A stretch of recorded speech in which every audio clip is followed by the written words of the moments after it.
Okay, so this is part 2 of replacing HVAC with shade trees and fans in North Carolina.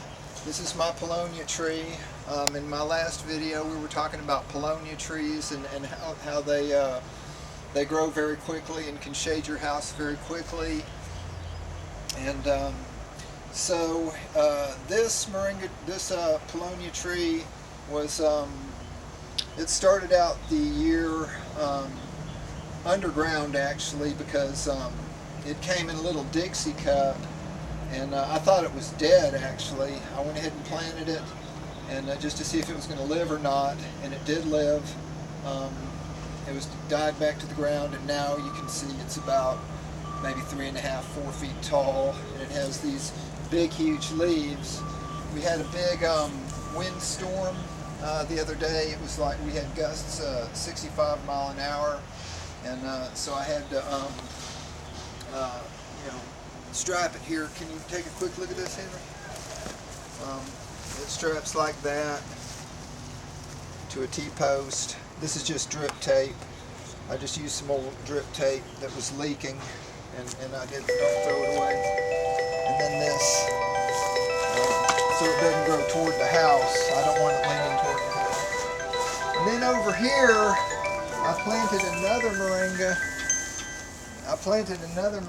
Tree, and my cameraman's phone is going off, if you're wondering.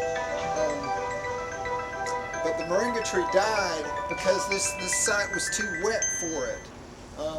The rain falls off the eave side of the house and the eave of the barn, and it's too much water, so moringa trees get root rot, so the moringa tree is gone. This is just a mulberry tree that I decided to dig up out of my property. It was growing in the field. I dug it up and planted it here. When I planted it, it was about, let me see, about right there, maybe about right there, and it was about as big around as this.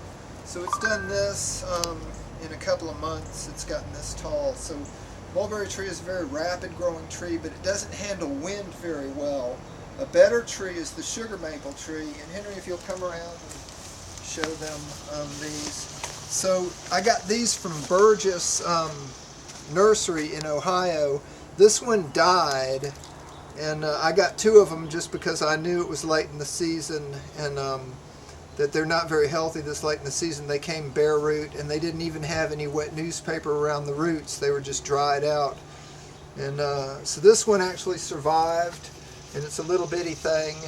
And but really, I wish I would have just gotten some seed and started the maple tree from seed. Sugar maple is a good shade tree for your house. It's very hurricane resistant, and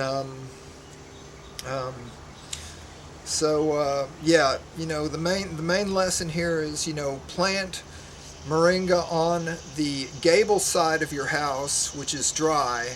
They like a dry location, but don't plant it on the eave side of your house where it's going to get really wet.